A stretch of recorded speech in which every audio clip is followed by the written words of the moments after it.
If Iraq is attacked, are you stating uncategorically that the administration will take no action Mr. Chairman. until an appropriate course of action is decided in consultation with the Congress? Mr. Chairman, the administration will act as any administration would act I'm in afraid defense of that. of U.S. interests. That wasn't my question.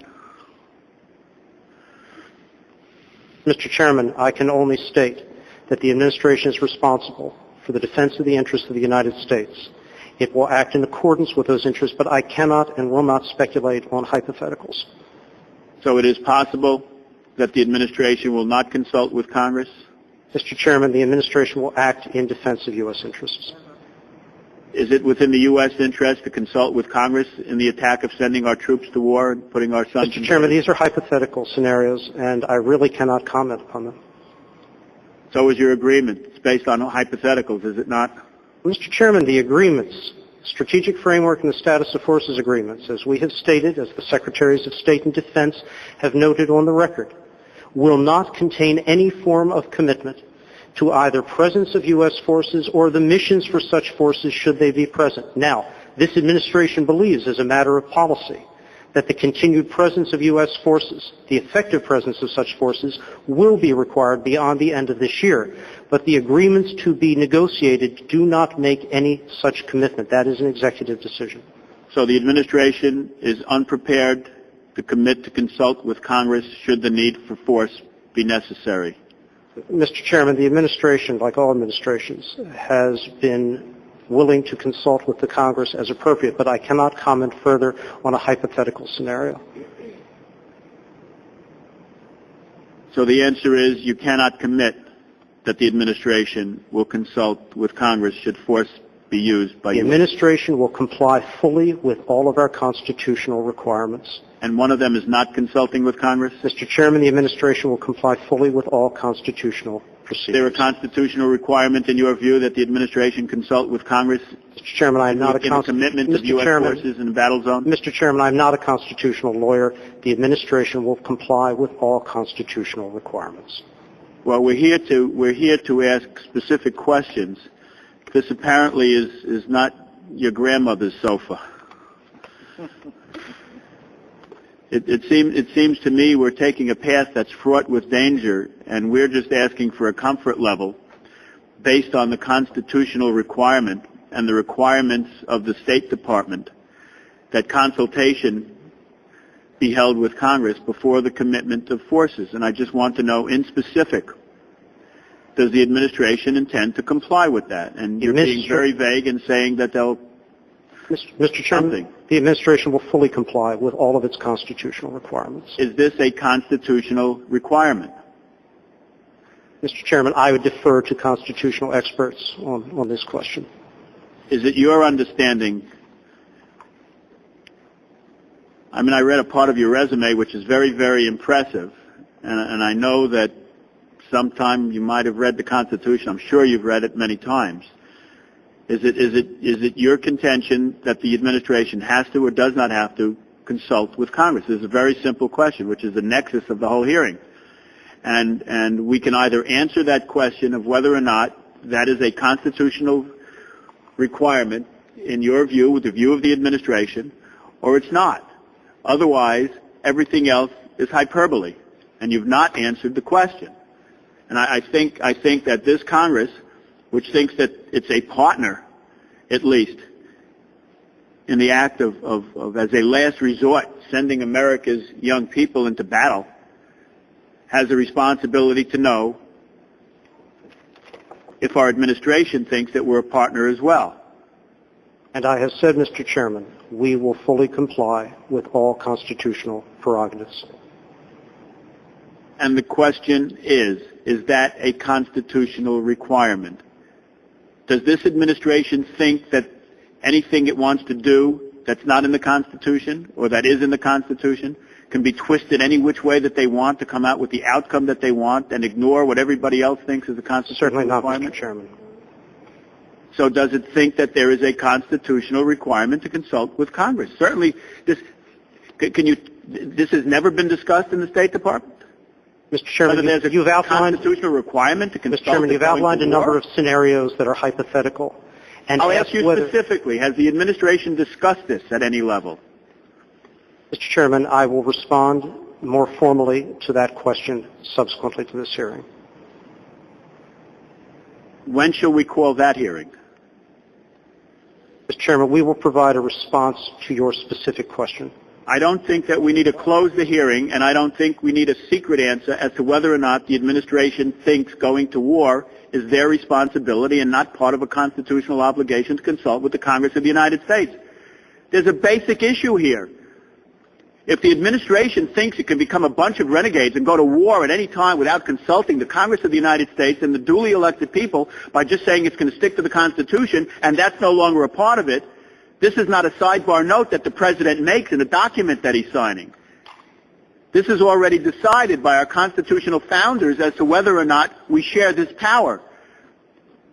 That's not a hypothetical question. It either is or is not. Mr. Chairman, your initial hypothetical was if Iraq was attacked. I'm not asking a hypothetical question. I'm asking if this administration believes that it is duty-bound and constitutionally required to consult to go to war. Again, Mr. Chairman, I am not a constitutional expert, but in the event of a declaration... Neither is anybody else, apparently, that's in your agency or administration. Mr. Chairman, in the event of a declaration of war, yes, the administration, any administration, would have to make a request to Congress in the event of a declaration of war. Can the administration go to war in Iraq, again, without a declaration of war? Mr. Chairman... It's the same question. Mr. Chairman, I would ask at this point if you would please allow us to respond in a formal fashion to that as a taken question. You have asked a number of questions about various hypothetical scenarios ranging from a declaration of war to, quote, an attack on Iraq. They require a more detailed and considered response than I can give you today. How much time do you need? 24 hours. We're waiting. Will the staff set the clock? Send out for dinner. Continue the hearing until 24 hours from now. Right here in public.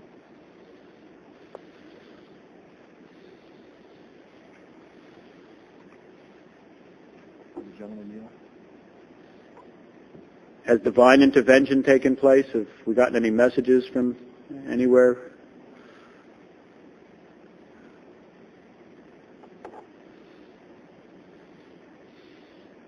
Would you like us to recess for 24 hours and come back? Mr. Chairman, we have offered to provide a response to the variety of scenarios you posed. I'm sorry? We will provide a formal response to the variety of hypotheticals that you posed to me. The Constitution is a document. It's not a hypothetical. This is not a theory that we're discussing.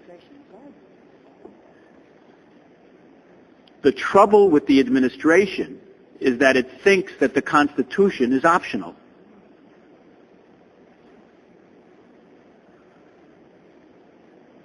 It seems to me that it's already been ratified. I think if we ask the same question of a school child, they'd be able to provide an answer other than it's hypothetical.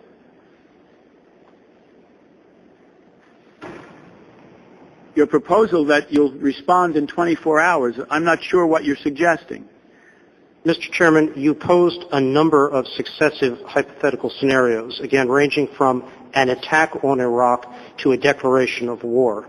You asked what the legal obligation, constitutional obligation of the administration would be in response to this spectrum of events. I'm not a constitutional lawyer. We will provide you with a detailed response to this range of hypotheticals. Gentlemen, there is no range of hypotheticals. I asked you a specific question. You thought it was hypothetical because it hasn't happened yet. And I think planning depends on figuring out what our response is to things that haven't happened. And if you want to know what our response should be, if you want to know why this war went bad, as if any war can go good, is because nobody planned, because everything was hypothetical. except the faith that the administration had that it was right and it was just going ahead, damn the torpedoes, full speed. It is not hypothetical as to what the Constitution requires, and you don't need a team of constitutional experts. Mr. Chairman, I am prepared, as is my colleague, to brief fully on the proposed negotiations on the status of forces agreement and a strategic framework. We are prepared to address the legal questions that arise in the context of those two documents. With respect to the question you have posed on constitutional requirements in the scenarios you have outlined, we'll be happy to get back to you with a considered and appropriate response. In 24 hours. Yes, sir.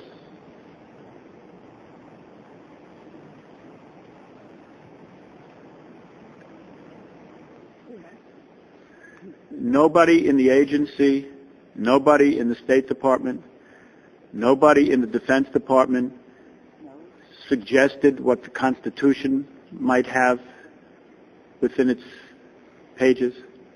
Mr. Chairman. So that two distinguished, experienced, well-educated, patriotic, freedom-loving, defense-protecting members of our administration can't tell us whether or not Congress has a role in declaring war? Mr. Chairman, there are those in the administration who are able to provide a detailed response to those questions. That is not what we came prepared to brief to today. You need to get the counsel up here, the legal advisor, too. It's got to come from this.